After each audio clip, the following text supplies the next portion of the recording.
Hi lovelies, welcome to my YouTube channel. My name is AMARA, and as you all know, I'm a Port Harcourt based YouTuber here in Nigeria. And if this is your first time of seeing my place, please don't make it the last. Please subscribe. And if you have been on this channel, man, you guys are the real VIPs. I really do appreciate your effort, and I would want you to engage on this video. This video is straight out of my heart and is born out of the thoughts and so many things that has been happening. I'm not exactly sure how to feel or what emotion to portray in this video because it matters a lot to me. And talking about it, really, it's on handling rejection. I mean, the world is really going through a lot, and it's really tough. I mean, people are going through lots of rejection in different shades, in different forms, and in different types. Rejection is actually part of our daily life. We all go through rejections. We get rejected by our colleagues, place of work, place of worship, school, friends, neighbors, name it. And also we handle some kind of rejection better than the others. So if we get rejected by our colleague at work, we probably will handle that better. If we get rejected in our church or some kind of in the market or anywhere, we handle that better. But when we get rejected by our significant other, oh my God, all hell breaks loose. Now, one thing I discovered about rejection is that the people who reject us because of their insecurity. What I mean is, most times rejections are not about you, especially if you haven't offended the person who is rejecting you or who has rejected you. Most times rejections are just thrown at you, not because you necessarily did anything wrong, but because the person who is rejecting you has an insecurity problem. People who reject people for no reason are actually exhibiting their insecurities towards the person they are rejecting. It's another show of low self-esteem on the part of the person rejecting you. And biblically, talking from the perspective of the scriptures, you discover every great person who ever emerged in the Bible, even from the story of Jesus, you discover that they all went through forms of rejection. In fact, personally, I realized that beautiful things always come out of rejected people. And I got this story, the story of Jephthah. The story of Jephthah. If you read the book of Judges chapter 11, Jephthah was a son of a harlot or something like that, and he was rejected. And then it got to a point that the children of Israel needed to go for war, and they had to start looking for who would save them and all of that. At the end of the day, it was the same person who was rejected, which was Jephthah, or rather, who was Jephthah. They had to beckon on to help them fight the war against the Amorites. Now, beautiful things always come out of rejected people. People who go through rounds of rejection always turn out to be the best people you can ever think of. They always turn out to be the beautiful ones that people throw away or neglect. Now, there's a thin line between greatness and rejection. I was reading a book, what's this book? Wisdom for Business Success. It's a fantastic book. I would recommend everyone to read. I was reading that book, and one of the lines I read was that the starting point of greatness is usually the end point of pain. So what that means is, most people who are great today were people who made the decision to be great and successful from a point of pain. I have been rejected before, and it will interest you to know that my first rejection actually in this life was from my parents. I was rejected because they wanted a male child, and I came out this beautiful, elegant, God's investment, purposeful woman in transit. They wanted a male child, but God didn't care about them. God gave them me. And of course, you can imagine what rejection felt like being a child. But this is something I did. I always tell people, when you are rejected, life is simply giving you a chance to be the best you. How you handle rejection determines how you become afterwards. In fact, it determines how great or how successful or how better you become after that phase. A lot of people handle rejection so terribly that instead of becoming better, they become worse. In fact, they even end up in a way that they shouldn't. If you handle rejections well, I bet you, when next the person who rejects you meets you, they would bite their tongue, regretting that they ever left you for someone else, or they ever left you for something. God never leaves us alone. It's a beautiful thing I discovered. No matter the phase or the form of rejection you go through, God will never leave you alone. If you're going to be very sincere with yourself, think back. Think about a time when you were rejected by a loved one or by something so important or significant to you. Did you notice that? Or would you remember that there was always someone with you, or there was always a system? It could be your father, it could be your mother, it could be anyone. God always raised someone to be there for you, to be there with you while you navigate through the pain of that rejection or that phase. Look at the story of Job. Job was deserted even by his own wife, but he had his 3 friends with him. Look at the story of even Jesus himself. Jesus was left alone severally, but amongst his 12 disciples, he had 3 that were so close to him, that followed him through in the phases and in the places where other disciples could not go with him. Even the story of Jephthah in the book of Judges 11, he had a gang of people around him. God never leaves us alone. And this is the thing with people who go through rejection. They always pay attention to the person who rejected them, or pay attention to the pain of the rejection, rather than paying attention to the opportunity God is giving them and the opportunity life itself is giving them. Nobody goes through rejection alone. If you're going to be very sincere with yourself, nobody goes through rejection alone. People pay attention to their pain, or pay more attention looking for someone who or an organization or someone or a family or whatever it is that rejected them, rather than focusing that energy on the love God is showing them. I told someone a long time ago that God sends angels in form of humans to heal us. Whenever I go through a rejection phase, or whenever I go through pain, there's always someone for me. There's always someone. Even when I had to go through rejection from my parents because I didn't come out as a male child, it's so rampant in Africa, so it's a story for another day. God raised someone. God raised a father figure, a mother figure in one person that saw me through, nurtured me, loved me, and gave me the parental love I never had. So God is faithful. Let me read a scripture. Let me read a scripture to you. It's one of my consolation anytime I visit this issue called rejection. So I'm actually reading my Bible,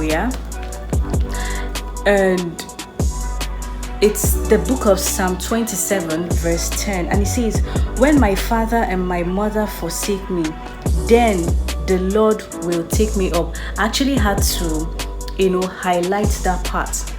Even when your own mother and your father forsakes you, God never forsakes you.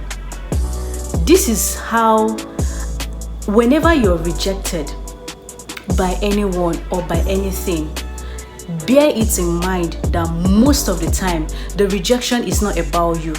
The rejection is about their own insecurity. People reject you because they feel you're too good for them, or they feel they can't handle you. or they reject you because they don't have faith in you. They don't believe you. They don't believe that you ever amount to something, or they don't believe anything good can ever come out of you. Now, this is what you do when you are rejected. Ensure that the person who rejected you, or the organization who rejected you, or whosoever that rejected, never meets you again in the same spot in which they rejected you or they left you.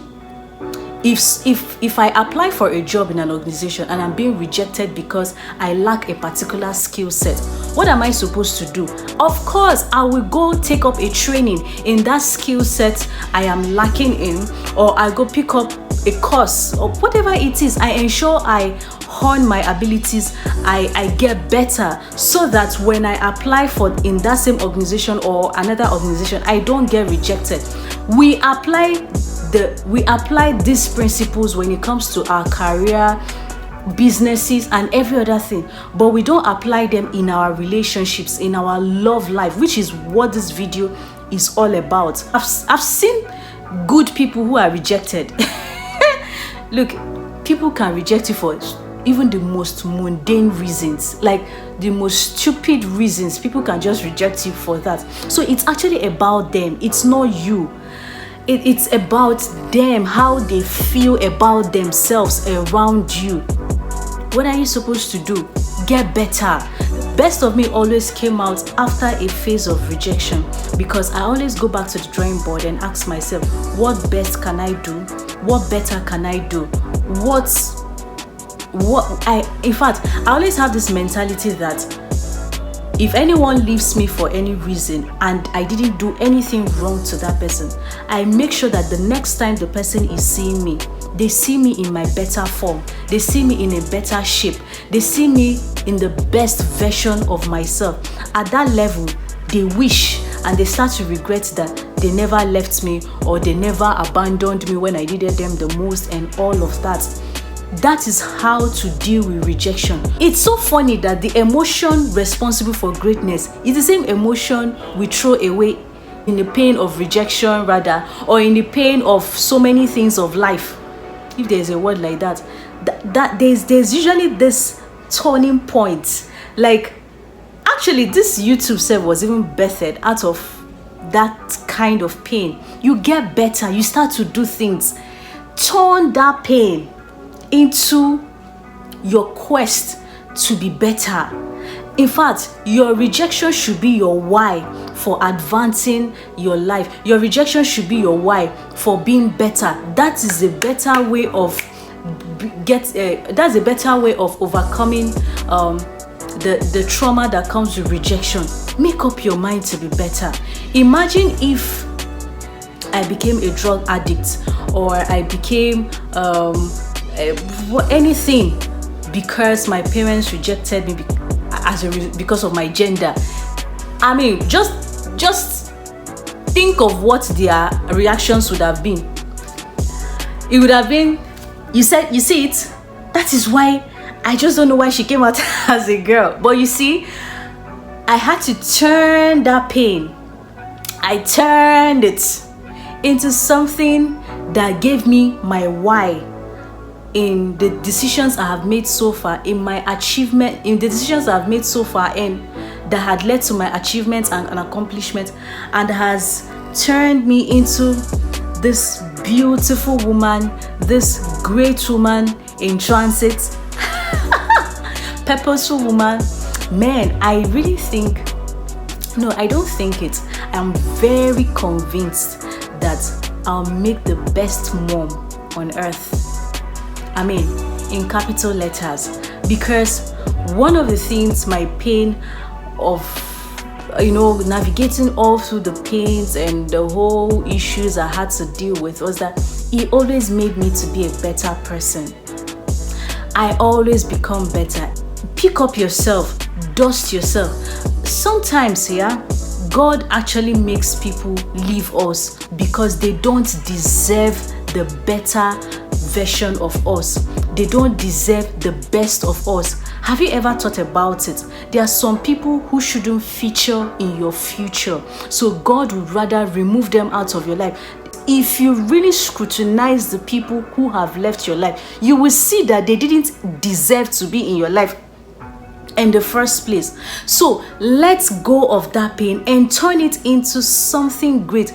Every great man I have read about, or I have come across, or I have listened to, always came to that point of rejection, that pain, and that was what they turned into their reason and purpose of being impactful and successful. And look at where they are. People usually allow their rejection phase to weigh them down. Nobody cares. Like, nobody would even remember you if you wallow in sympathy for too long. I'm not saying that you shouldn't go through the pain. Go through it, but don't allow it to kill you, because beautiful things always come out of rejected people. I'm telling you the truth, and I'm also telling you out of my personal experience. Beautiful things always come out of rejected people. People who had turned their backs on me at some point always came back to say, oh, I'm sorry, could we still be friends? But then I have also leveled up, I have also moved on. Beautiful things always come out of rejected people who turn their pain into purpose. Don't allow your pain sink you in. You start to feel sorry, you start to feel sad, like the whole world has ended. No. You are worth more than in fact, you're worth more than the lilies in the valley. You're worth more than all the flowers in the garden of Solomon in God's eyes. And God loves you the way you are. Every great person goes through a cycle of rejection. If you are loved by everyone, then there's something wrong with you. Yes, even the best of men and the best of women are rejected by people. People throw away people because they don't know their value. So it's not about you, it's about the person who doesn't know your value. I'm telling you, people throw away good things. If you're too good, they throw you away. They throw you away. Now, what do? Pick yourself up, dust yourself, and move on. Be the best version of yourself. And in no time, they will start to pay. They will start to scramble. They'll start to beg and wish they never left you.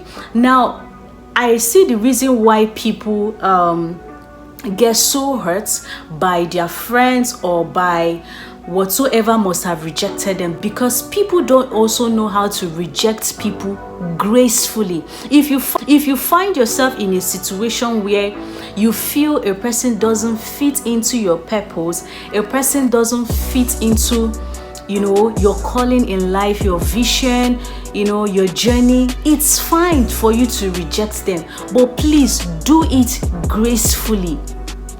Karma is a bitch. If you're ever listening to this video, karma is a bitch that knows everybody's address. The Bible said, whatever a man soweth, he shall reap. Time is the biggest charade of mankind. Is it charade or charade? Charade, whatever. Time is a mirage, and it's a subtle deception that makes people think that nothing is ever going to happen. Whatever you sow will definitely come back to you. If you're going to reject anybody, reject them gracefully. Don't reject them to hurt their ego or break their spirit, because you never can tell where you would meet that person. You never can tell where you will meet that person tomorrow, and that person may just be the access to your next level. That person may just be the gateway to another phase of your life, or to someone important. Do you know that each one of us, we are just 5 persons away from the president or from the great person we wish to meet in life? We are just 5 persons away from the big persons or the great person we wish to meet in life. Now imagine treating people in a certain way that is not good, or rejecting people and hurting their ego, breaking their spirits, and you think you ever want to meet a great person in your life. Oh, come on, life is not stupid. In fact, whatever you sow to the universe, it gives back to you. Reject people gracefully. You can make your intentions known gracefully. Tell them without hurting them. Like, You can actually bid a person farewell and also leaving the door open, because you may have to pass through that door. All right, guys, I think I've said too much. Rejection is part of life. You get rejected every day, even by your own siblings. Even if you're married, your spouse will at some point reject you. I mean, it could be temporal. Your kids will also reject you. Rejection is just it's just something we all go through. But whatever level of rejection, whatever the form of rejection, whatever the level of rejection, whatever the kind of rejection, ensure that it doesn't come from you. Don't be the reason why people's spirits are broken. And if you would have to reject a person, do it gracefully. Do it gracefully and respectfully without hurting their spirit, especially if they have been good to you, especially if they've been kind to you. I mean, karma is a bitch. Karma is a bitch, and she will come for you. All right, guys, thank you so much for watching my video. If you enjoyed this video, please hit the subscribe button. You guys should support me now. Why people like this? Hit the subscribe button. And until next time, my name is AMARA, and this is Talk with AMARA.